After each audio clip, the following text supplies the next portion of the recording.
It's the most wonderful time of the year. If you've been around my corner of the internet for a while, you know that every year I do one special sale all on my own, not in conjunction with TBT site-wide sales or anything else. And that's my Cheer for the New Year sale. This is a week-long celebration, and it happens at the beginning of January every new year, and it is my biggest discounts I ever do in my store all year long. Each day, there will be a different deal that is good for 24 hours only, okay? That's right. It's 1 week long of deals with a different deal every single day. Now, here's the kicker. You need to be on my email list to participate because I only send these daily deals out to my email list. I do it every morning at 7 a.m. Eastern time. And so if you want a chance to snag It's Not Rocket Science resources at their lowest price all year long, you need to be sure that you are on my list so you do not miss these Cheer for the New Year specials. Okay, so you can join if you're not already at itsnotrocketscienceclassroom.com/winter. And when you do, you will be given 4 free winter-themed high school science resources as a thank you for joining that you can use as you start this new semester. Okay, so that's itsnotrocketscienceclassroom.com/winter, and stay tuned for all the details coming to your inbox about Cheer for the New Year, the first full week of January. Hopefully, many of you are out of school and unplugged this week with your families. But I know some of you might be taking a much-needed timeout walk for yourself away from extended family right now, and you could use a little companionship from someone not related to you in your earbuds, and I am happy to oblige. With the number 2 most listened to episode of the Secondary Science Simplified podcast this year, and that is my 5 favorite and most essential, in my opinion, teacher hacks. Yes, any teacher could probably use these, but as a former high school science teacher who now serves thousands of high school and middle school science teachers around the world, I know that these have been proven to be absolute game changers in thousands of secondary science classrooms, again, across the country and even the world. And I'm so hopeful that even more secondary science teachers will hear these and see how just a few simple changes can really transform your classroom and how it is run and the culture that you have. So if you've listened to this one already and you've already implemented all 5 of these hacks, will you share this episode with someone you know will benefit from hearing it? Think of it as a free gift that you can give this holiday season by just passing it along. And if you are listening and you are hearing this episode for the first time, welcome. I am so happy to have you in my little corner of the internet where I am dedicated to helping secondary science teachers engage their students and simplify their lives so that teaching doesn't have to be rocket science. And hopefully these top 5 most essential teacher hacks will just be the stepping stone and starting place for you to simplify your life as a secondary science teacher the rest of this school year. So are you ready to hear more? Let's get into it. This is Secondary Science Simplified, a podcast for secondary science teachers who want to engage their students and simplify their lives. I'm Rebecca Joyner from It's Not Rocket Science. As a high school science teacher turned curriculum writer, I am passionate about helping other science teachers love their jobs, serve their students, and do it all in only 40 hours a week. Are you ready to rock the time you spend in your classroom and actually have a life outside of it? You are in the right place, teacher friend. Let's get to today's episode.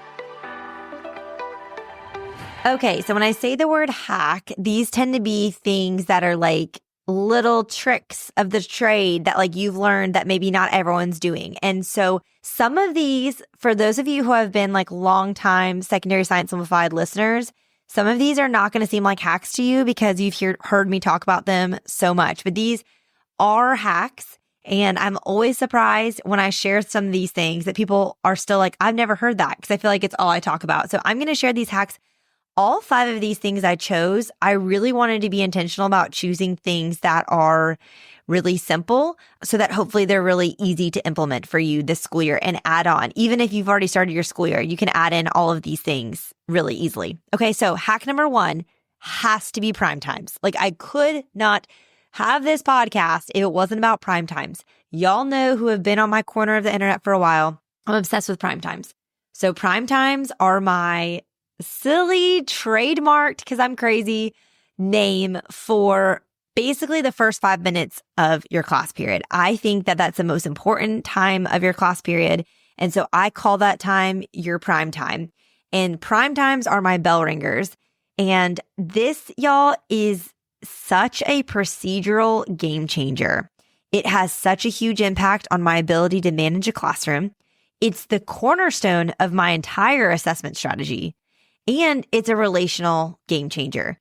It impacts everything. Like, when I think back to, I spent my summer re-recording all of my virtual professional development content, because if you've been around for a while, again, you know, before there was this podcast, I had a virtual professional development course called Secondary Science Simplified. I ran it 2 different summers. It was it was pre-recorded content, but it was more like a live cohort who took it. We all worked through the content together over the course of 8 weeks. We had a Facebook group. We had live coaching calls. It was something you signed up and were a part of. But what I found is it was a little bit limiting in terms of who could do it, because it just didn't work in people's schedules sometimes to be able to do it all at once. And it was hard for my family, for me to have something so labor intensive in the time of year when I have the least amount of childcare and support, which is the summer. And so I decided to spend this summer totally revamping it so that it would kind of match the format of my It's Not Rocket Science curricula, where there are essentially units, which are mini courses. And then there's a bundle, which is all of them together at a discount. You can buy just the mini course or the individual unit. And if you like it, get the bundle and get refunded. It just gives you more flexibility, and there's no live component anymore. So there isn't a Facebook group. There's no live coaching calls. But at the same time, the price point is able to be cheaper because of that, and the accessibility of you being able to purchase and take it whenever you need. So I'm telling you all that because literally some of my units there's 7 units in the total bundle, and 4 of them are majorly impacted by prime times. The culture unit, lessons, relationships, and assessments. That is how much it is integrated in everything I do. So here's why it's a procedural game changer, and it's going to impact your culture and your classroom management. When you have such a structured first 5 minutes of your class period, your students feel safe in your classroom. They know that when they walk in, they know exactly what's expected of them, and they know exactly how to deliver in terms of that expectation. Our students live in constant chaos. And if we can create classroom spaces where they feel safe, that is where they're going to be able to learn. And safety often looks like a lack of chaos and a clear expectations. And having the prime time is just such a nice rhythm and routine. It just starts things off so smoothly. It's just like I think about my toddlers at home. We have a very specific morning routine. It makes it so we don't start off the day with everyone crying and Cheerios and spilled milk all over the floor. We have a very smooth time because the very beginning really matters. And again, how that first interaction with my toddlers go, it sets the pace for how it's going to go until we get to school. And that's the same with your students. The first 5 minutes will set the rest of the tone for your 50 minutes or the 90 minutes you have with them. So it's a procedural game changer because you train your students in this. They get used to walking in, sitting down, getting a pencil out, and immediately getting started on this. It's so nice. Your bell rings and you're not settling anyone down because you can train your students to be quiet and working on the prime time. You get that 5 minutes of peace to transition your materials from one class to another, take your attendance, walk around and check in with any students you need to. I'm obsessed with it from a procedural standpoint. And as someone who is a self-proclaimed outgoing introvert, I am very outgoing. I can be very social, but I am definitely an introvert. I recharge from being alone, and I can get very overstimulated by noise, which is something that has been very apparent since having small children. And so having that 5 minutes of quiet is truly like taking my soul and plugging it into a battery and recharging me so I'm ready to be social and outgoing and peppy and optimistic for the rest of the class period. I need that. So I love a prime time for setting that kind of procedure. Now, how does it impact my assessment strategy? Doing the prime time is something that I do. I give them this bell ringer. It's 5 minutes. It's enough. It's usually 3 to 5 questions, but it's always short enough that they can answer it within 5 minutes. I collect it. We immediately go over it and talk about it. And then I grade it every single day and give it back to them. I don't tally the score until the end of the week to put into the grade book. But because I'm grading it every single day, I don't have to collect and grade anything else the rest of the class period if I don't want to, because I am getting grades from students every single day. I am checking in with them. Doing the prime time and committing to this one small 5-minute thing, this one small investment of time, frees me up to not have to constantly collect stuff and grade it. Now, I have so many things to say about assessment and my entire grading policy and how I think you should set up your grade book and all of that. That's why I have an entire virtual PD course on assessments. But I couldn't do what I do with assessments and be so ruthless about how little I collect and grade for accuracy if I wasn't doing this prime time every day and collecting and grading it for accuracy. So that's a game changer. Also, it's a relationship game changer because I know that I will be checking in with each student at least 2 to 3 times every single class period. And here's how I'm able to do that. One, it's by waiting for them at the door when they come in. As soon as the bell rings at the end of first period, I immediately shoo the people out of my room and I pass back the second period's prime times from the previous day. I put them face down on their desk. I collect them in order so it's really easy to return them to them because they use this same sheet of paper for the whole week. Then that takes me 20 to 30 seconds. Then I'm at the front door and I'm able to greet every student as they walk in. And I know that they are ready to get started doing their prime time. I don't need to be in the classroom getting them started. They know what to do. So I get that initial touch point at the door. I get the second touch point by grading their prime time. I like to try to find pockets of time during the class period to grade mine so that I can immediately see like who is struggling with what. Okay. So like, if we're doing, gas laws and chemistry and I do their prime time and it's 2 different gas law, like quantitative problems, and I go through those and grade them really quickly, I can see like, oh, these 4 students totally bombed it. They didn't even know what gas law we were talking about, let alone solve the problem. So I know those are the 4 students I need to check in with, whether that's during class and just be like, hey, how do you feel now that we've gone over the prime time? Do you understand it better? Do you want to come in for lunch for tutoring? Can you stay after today? Like I get in with them ASAP. I think giving them as immediate feedback as possible whenever I'm grading anything is so helpful for them. And so that's my second touch point with them relationally is even if it's not to their face, I'm at least seeing something that the students did work-wise every single day with my eyeballs and I'm grading it for accuracy, not just completion. And then my third touch point is I keep all of this is like hack 1.5. I have all of my students' names written down on popsicle sticks and I keep them in bags for each class period. And I go through those at least once every single class period. And so that's my third touch point is I know that I'm going to call on every single student once. And they know too, like if I ask them a question and they say, I don't know, or they don't have the answer to it, I throw their name back in the baggie and I'm going to get to them by the end of class.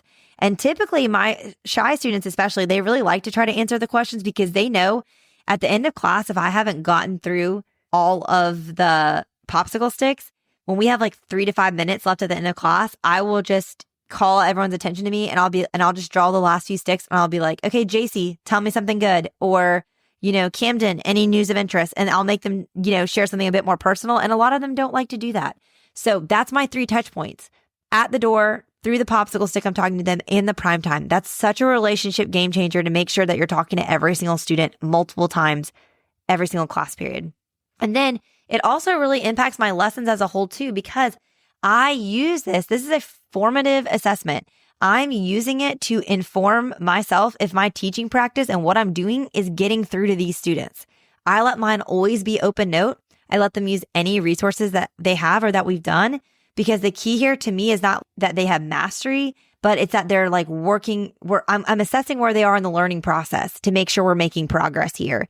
And I can do these prime times and we can go over it as a class. And I can see just from our conversation as a class going over it, like, oh, wow, we're all very confused or only 1 or 2 people are chiming in here. And I can immediately make a change to my lessons that day. I can be like, time out. Let's go over this stuff for like 10 more minutes that we talked about yesterday before we move on. And so it truly impacts everything. It impacts how I manage my classroom, my relationships with my students, how it informed my lesson plans.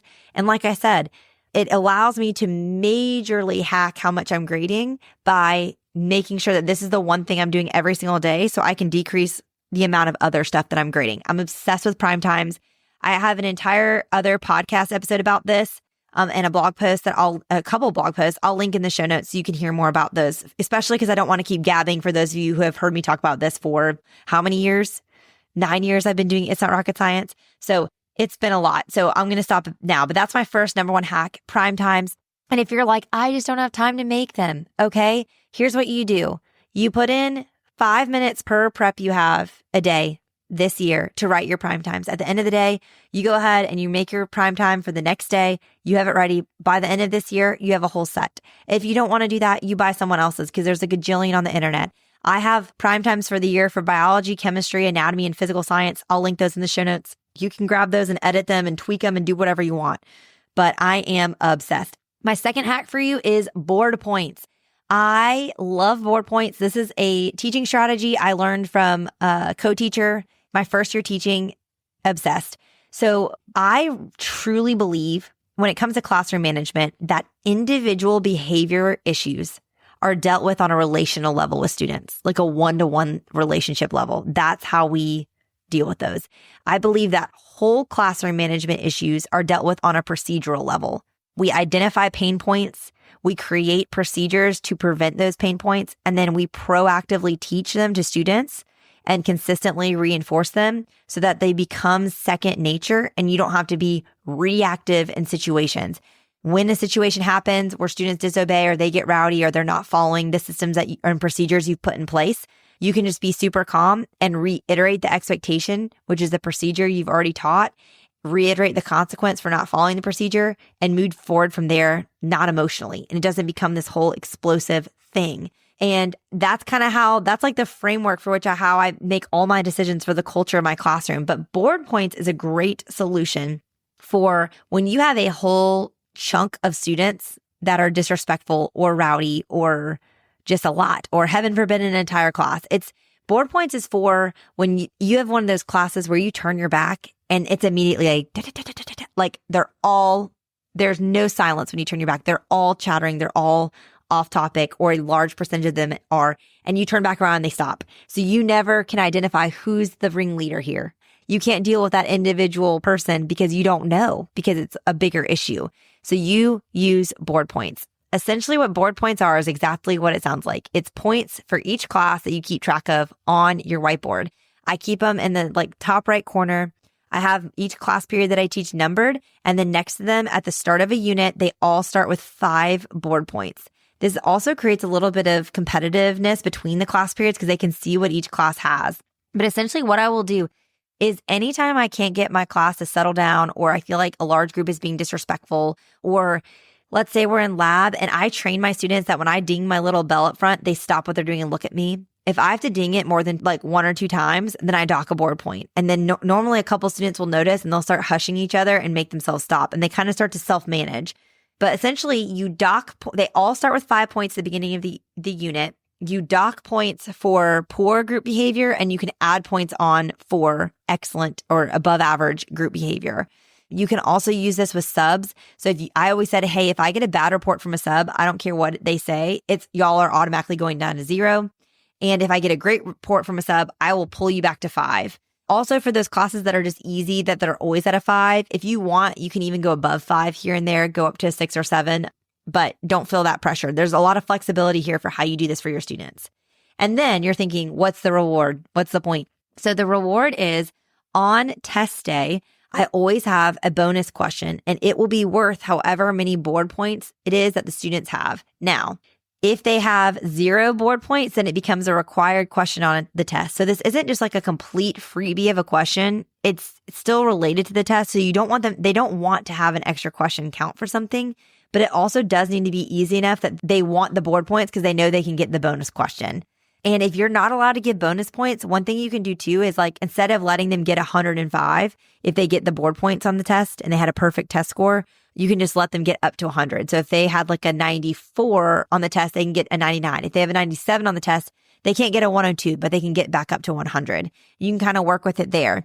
If your students aren't motivated by bonus points on a test, you can say, hey, if by the end of the unit you have 5 board points, then you guys earn, a Starbucks day where you get to have coffee and have a catch-up day in class where you work on stuff. Or if you have 5 points, I will bring in donuts. Or like you can figure out ways to what the reward will be that'll motivate them. But the key is that it's this visual classroom management board point and everyone can see, and the peer pressure is real. Like they will see other classes do better and worse and they will want to deliver. It's so easy to manage and keep up with. And then at the end of the unit, you restart. So that's really encouraging too for those rowdier classes that feel like they can't get ahead.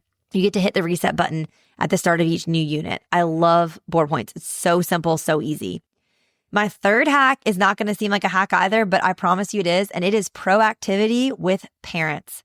Y'all, parents are an asset. They are not an obstacle. So you need to start seeing those parents and guardians of your students not as just like another part of this job that I have to deal with to check off the box, but a useful tool that you can use to see success and change behavior in your students.